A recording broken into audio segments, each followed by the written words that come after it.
Ekweremadu has just been jailed for 9 years and 8 months.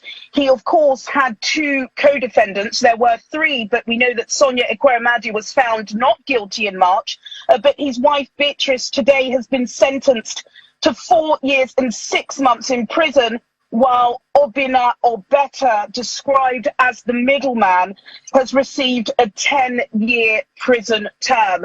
Now, as to be expected, the entire court gallery was full. We had media from across the spectrum. In fact, something that was only introduced into the British court this year was the fact that the judge's ruling was filmed live on a very popular channel here, Sky News. So the entirety of this country have been following this case. Of course, we know from following this case extensively past few days, Laddie, where we have had a significant number of letters of clemency. This was spoken of by the defense lawyer, and in fact the judge did actually say one of the reasons why he reduced the sentence for the senator was because of those letters. He received 51 in total, including from the former president Olusegun Obasanjo, describing Ekweremadu as a good man, a decent man, a lawyer of significance, somebody who spent a long time at the top of politics. His fall from grace couldn't be any more glaring or any more significant. And he said he took that into consideration and reduced his sentence. But he said, and disagreeing with what the statements were from the defense team, that he knew all along what he was doing, considering he was so intelligent, was so fundamental to the birthing of democracy in Nigeria and in fact ECOWAS, and he himself, he said, was part of drafting the piece of legislature which actually made this human trafficking illegal in Nigeria. So he said he knew what he was doing, he was culpable, and he had no option but to give him this 9 years and 8 months sentence. And now, as has been described and as we know, this is not a normal case. In fact, this is a landmark trial in the UK. Nobody in this country has ever been charged and prosecuted and convicted of Section 2 of the Modern Slavery Act of 2015, and that the intent, and let's talk about the intent was, of course, to save the life of their daughter Sonia. Sonia, of course, was in court today. I sat beside her during the proceedings. I saw her and spoke to her briefly after the ruling. She was absolutely devastated. In fact, both the prosecution lawyer, Casey Hugh Davis, as well as the judge, did say everybody, not just parents, but everybody following the case, do have some sympathy for her. And in fact, the defense lawyer, Laddie, did ask the court to perhaps suspend the sentence of her mother, Beatrice, because, of course, this costs, in terms of her kidney dialysis, a significant amount of money. And with both parents being in jail, how would they be able to afford it? The defense lawyer for Beatrice Ekweremadu pleaded for a suspended sentence. That obviously hasn't happened. She's been sentenced to 4 years and 6 months in prison. I'm sure we've got our producers going now through the time they've spent in custody, because of course they've spent a significant amount of time in custody. This is going to be taken into account. So with the 4 years and 6 months, for example, that Beatrice got, and because of the laws in this country, she will spend half of that sentence in prison and the rest on license, where you're tagged and you have a curfew, and of course taken into account the 100 or so days that they've been in court. I've got to tell you, it was very dramatic, very tense at times. Laddie, as you know, Channels Television in London have been covering the entirety of the case, including when it first came into the public domain in the summer of last year. I've got to tell you, looking at the senator today, he did look like a broken man. He's clearly lost a significant amount of weight. He is not sleeping. There was a large cohort of delegation of senators and House of Representatives that have flown in. I did speak to a few of them on record, and I can tell you for a fact that the senator is suffering from significant mental health issues. I won't go into the details of it, but they are very afraid of him trying to take his own life. That is how serious this is.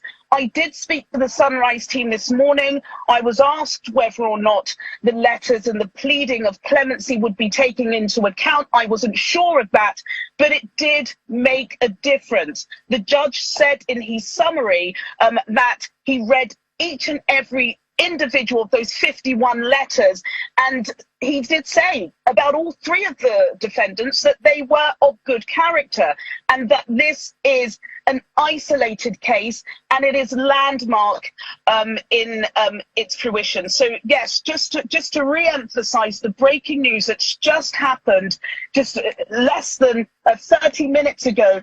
The former Deputy Senate President, just a couple of years ago, one of the most powerful men, not just in Nigeria, but across Africa, Ekweremadu, has been jailed today at the Old Bailey for 9 years and 8 months. His wife, Beatrice, has been sentenced to 4 years and 6 months in prison, while Dr. Obinna, the middleman in this case, has been sentenced to 10 years. Juliana, thank you very much for your reporting and for your continuous coverage of this story. It's breaking news out of London, and we'll keep tabs on it. But before you go, perhaps I can just ask you about, are there any options of appeal available to the senator and his wife? I absolutely believe so, Laddie, and I think just for the fact that this is a landmark case in the United Kingdom, I think anybody that's been following news about the issues the Home Secretary and the Prime Minister have been having about cross-channel trafficking and the issue that they have of human traffickers getting people into this country, that's a huge issue. In fact, if we go and listen, or if I reflect back to some of the details that the defense lawyer of Beatrice was saying, he was using cases as examples of individuals, human traffickers, who fall under the Modern Slavery Act of raping women, bringing women into this country where they are subject to horrendous conditions, years of solitude, financial deprivation.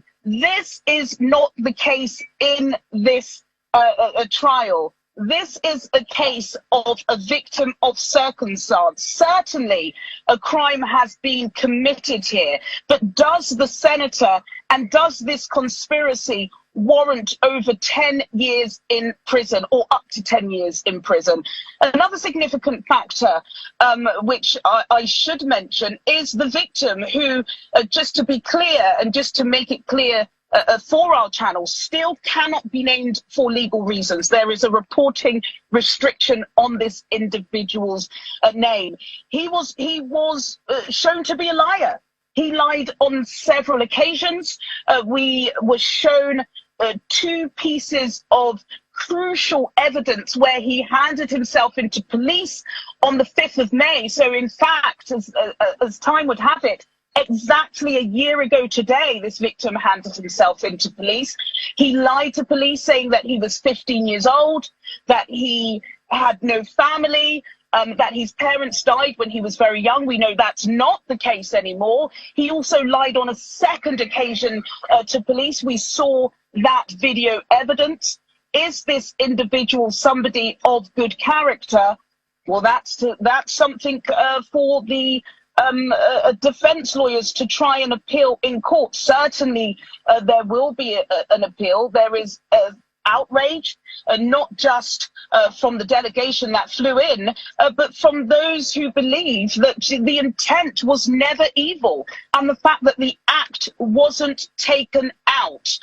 So yes, this is it's a case that has stirred plenty of emotion, not least from those in the public gallery, but also the defense lawyers and including the judge, who, like I said in his ruling, did say that the senator is a man of good character. Just very briefly as well, Laddie, just to mention in terms of appeal, can the senator afford to appeal this case?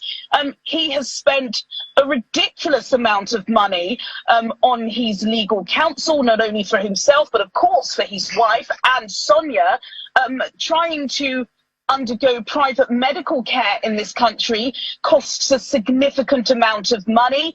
We know that there are several parts of his fortune that have been seized or under question by the EFCC that were mentioned several times during court. In fact, his own lawyer did say that he's upwards of £1 million in debt, and that to fund this case, he has had to borrow money left, right and centre. So it's obvious to presume that, yes, of course they would be appealing this ruling, but can the senator afford it? Another question for the Nigerian government is, was it too little too late? Should these pleas of clemency have arrived before the new year, Laddie? Why was it at the last stage that we did start seeing these letters? In fact, I think the most significant letter we saw at the beginning was from the former president, Olusegun Obasanjo. The judge said he took this into account. Perhaps this information was to have got to the Crown Prosecution Service prior to the case going to court. We could have been in a different situation. But again, to reiterate the breaking news from the top of the hour, the senator has been jailed for 9 years and 8 months. Beatrice Ekweremadu has been jailed for 4 years and 6 months. And Obinna, or better, the middleman in this organ harvesting trial, has been sentenced to 10 years in prison at the Old Bailey today. Thank you so very much, Juliana Olayinka.